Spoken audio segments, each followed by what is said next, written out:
The Other Lamb is a film that's categorized on IMDb as drama horror. Now, the horror side of this, I think, of course, is very, very debatable. And I would say 9 out of 10 people are going to say, no way, not horror at all.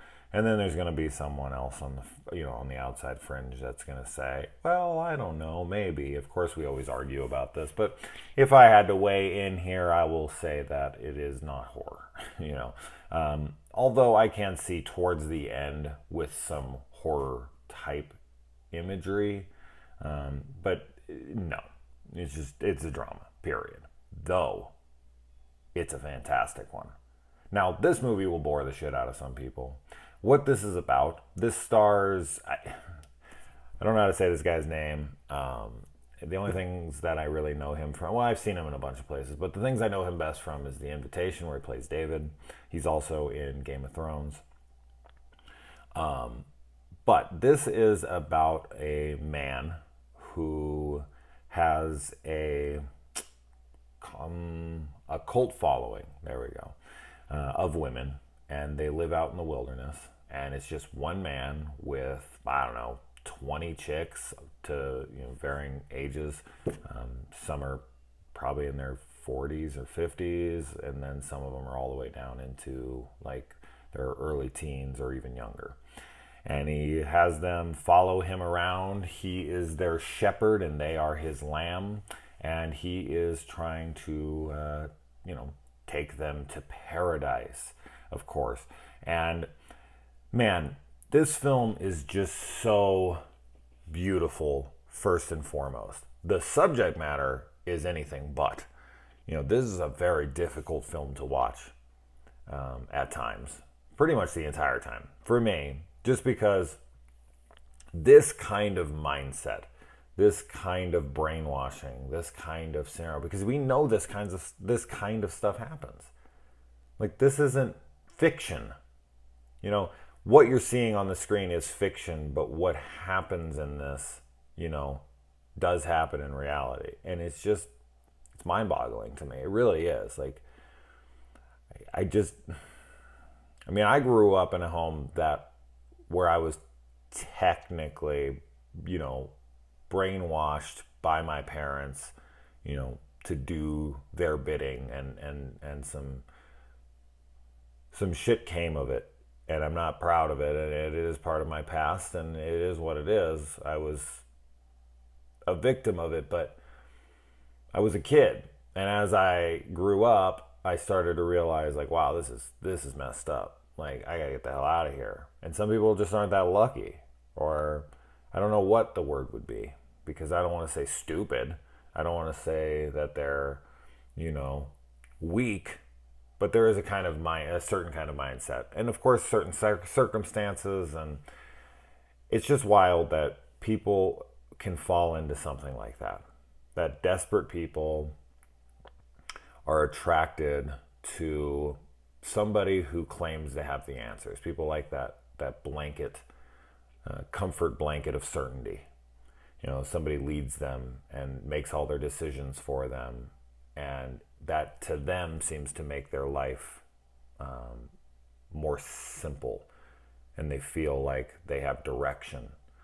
But man, the main girl in this, I don't know what her name is in real life, but what a stunning performance. The imagery in this movie is just gorgeous to look at. This is like one of those movies you want to get in the highest definition possible. It's all outdoors. It's all scenery. It's got these really intense visual images that come up on the screen here and there. Very artsy, very symbolic in its imagery. And it's just about somebody who's been kind of indoctrinated, somebody who has been brainwashed, somebody who's been taken at a young age and led to believe these ridiculous things. It's kind of her seeing the folly of it all and gaining the strength, gaining the mental integrity to be able to fight back. And it's a very slow-paced movie. It's just a lot of them out in the woods walking, and him spouting his rhetoric, and some of the people there, of course, buy into it wholeheartedly, and there's no denying what he's saying is the truth. And then there's some that are kind of, they're kind of unhappy. Obviously, they're really unhappy with what's going on, but they still buy into it enough not to fight back. Then there's some people who want to fight back, but of course they're being beaten down, and it's a typical it's a typical story when it comes to this kind of narrative. But I think what sets us apart from others is A, the performances, and B, just how visually striking the film is. And also, I was a huge fan of the way this ended. And the last shot is just phenomenal. I loved this. I really did. But I do think there will be people who go into this with the horror tagline. I just had this happen with another movie I just watched, where it said horror on it, and I ended up really enjoying and loving that movie as well, and being like, ooh, I don't know, man, horror? In fact, I've watched maybe 3 of those recently, where I get why the horror is there, but it shouldn't be, because it gives people false expectations. And I mean, if you want really great performances, a dark subject matter, which doesn't pull any punches at times, like, there were scenes where I was like straight up uncomfortable. There were scenes where I like actually had to kind of like pace back and forth, because I just wanted to beat this person to death. And I wanted to grab some of these girls by the fucking hair and just be like, what are you doing? Why would you let someone do this to you? Like, it frustrates me so much to watch something like this, because you can't believe that people are like that on either side, him or them. You're just like, how does this happen? Where do people go wrong? But it happens all over the world, and it happens in all different ways. I mean, there's, of course, varying degrees of it. There's this extreme version of it like we have here, and then there's much more subtle versions of brainwashing and whatnot. And we could debate that all day, and everyone has their opinions on what that would be, where people are more cult followings, whether it's just their religion or whatever. But man, this one is just so blatant. This one is just so egregious. It's tough to watch, but a fantastic film in my opinion. I just think the performances, the visuals, all of that stuff is top notch, and great performances by everyone around. I would really have to wonder what I think his first name's like Mikkel or something, the dude from Game of Thrones and whatnot, the cult leader.